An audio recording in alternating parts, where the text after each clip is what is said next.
Саламатсыздар ма?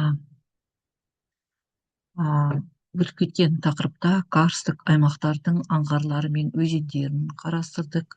Карсттық өлкелердің аңғарлары мен өзендерінің сипаты гидрологиялық режиміне және тау жыныстардың карсттық ұшырау дәрежесіне байланысты болады. Мысал біз келтіріп кеттік осы соқыр аңғарлары бойынша және де соқыр өзенін қарастырып кеттік. Алдарыңызда мына соқыр өзенінің суреті, көрінісі.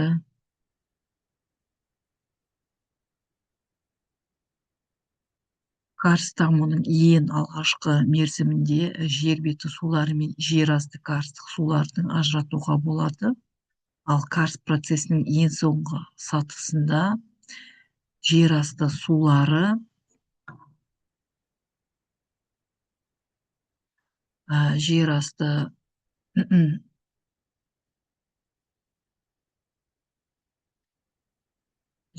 сулары мен беткей суының арасындағы шекара біртіндеп жойыла бастайды. Атмосфералық жауын-шашын суының бір бөлігі саңылаулар мен жарықшақтар арқылы, енді бір бөлігі карст қуысы мен үңірейген жарықшақтар арқылы жер астына еркін кетеді.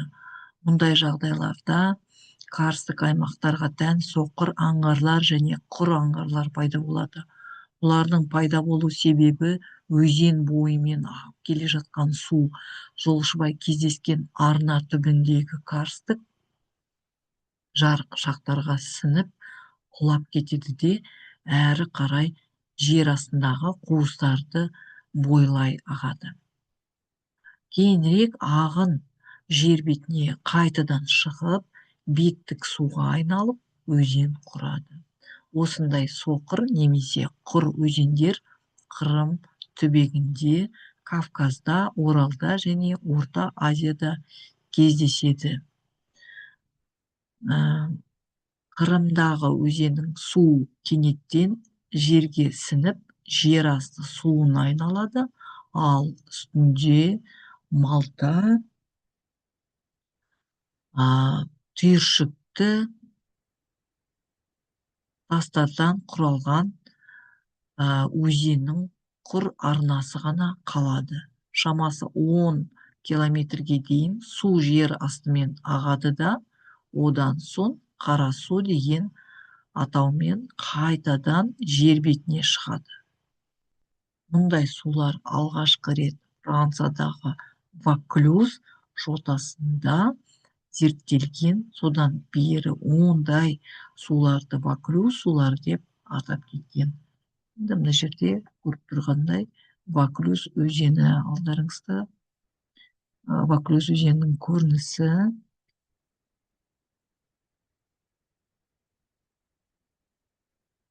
Жоғарыда айтылған карсттық пішіндерден басқа тропикалық зоналарда оңтүстік Қытай, Вьетнам, Гвинея және тағы басқа елдерде кездесетін тропикалық карст деген өзгеше карсттық пішіндер кең дамыған.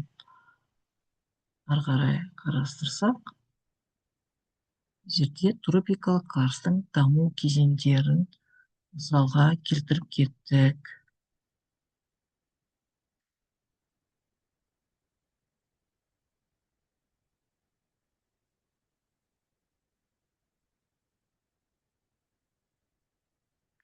Бедер элементтерінің морфологиялық жағынан қарағанда тропикалық карст көріп тұрсыздар ғой, күмбезді, мұнаралы болып келеді, шоқы тәрізді және қазан шұңқырлық, орысша айтқанда котловинный карст түрлеріне бөлінеді. Карсттық процестер халық шаруашылығына көптеген зиян тигізеді.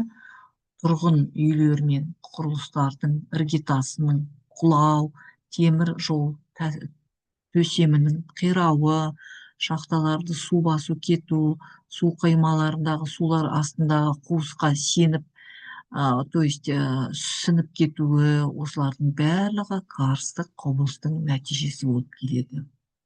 Сондықтан осындай құбылыстар байқалған аймақтарда үйлер тұрғызу, гидротехникалық құрылыстар жүргізу, темір жолдар тарту жұмыстарын алдын ала мұқият зерттеулерден кейін ғана іске асырылуы тиіс.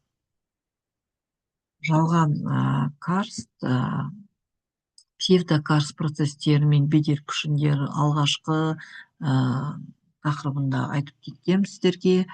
Оны ары қарай талқылаймыз деп. Кәдімгі карстпен қатар кейбір жерлерде сырт бейнесі карстқа ұқсас пішіндер кездеседі. Бұлар сазды карст, глинисті карст және термокарст дейді. Саздық карст аридтік және жартылай аридтік климат жағдайларында жоғары карбонатты саздықтардан және лёстардан құрылған аймақтарда байқалады. Тау жыныстарының жарықшақтылығы мен кеуектілігі және карбонатты қасиеттері бұл құрылымдардың кәдімгі карстық процеске ұқсастығы бар екендігін байқалады. Мұндай жарықшақтар бойымен шайылып шыққан ерітінді материал саздық және құмайттық алевритті бөлшектердің механикалық шайылумен қабаттаса өтеді. Мұндай процесті суффузия дейміз. Ана жерде суффузия көрінісі байқалып тұр суретте. Бұндай терең ойыстар. Қырымның үңгірі қызыл ұлба жатады. Қырым үңгірі әмейіне байыр қосар. Көрінісі алдарыңызда.